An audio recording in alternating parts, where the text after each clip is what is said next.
भयंकर होगा जाऊँगी स्थिति चीन आरंभ कर 10G ब्रॉडबैंड गोटे सिनेमा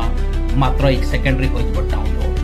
दुनिया को भविष्य किंतु प्रकृति कौन आमको एते बेग दरकार जदि दरकार तेज यार मूल्य केते आमको देवाक पड़ो केते टंकार देवाक पड़ो ना प्रकृति यार मूल्य आमे पवन में जेते द्रुत तरंग पठाउछु सेतिकी आकाश रे उड़ुथबा छोट पक्षी मान बाट विभ्राट होउछि गवेषणा कहे यही तीव्र नेटवर्क वैद्युतिक चुंबकीय तरंग सेमानक दिग फुलाई सेमानक बसा तैयारी ढांचा बदले एवं अनेक समय सेमान जीवन मध्य नहीं जाए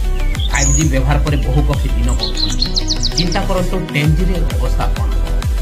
भावंतु आमे 1 सेकेंड सिनेमा डाउनलोड करि परिबा किंतु जानि थंतु आगामी समय आमको आम पिला मानकु प्रकृत घर चटिया देखबा पई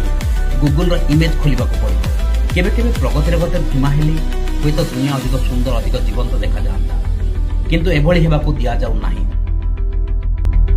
जानिछथि कि सत कथा हेउची एई 4G 5G 10G ई सब होउची माया जाल किछि गोष्ठी सुनियोजित चक्रांत करी हमको ही माया जाल रे फसाई रखछथि कि जानिछथि कि से माने कि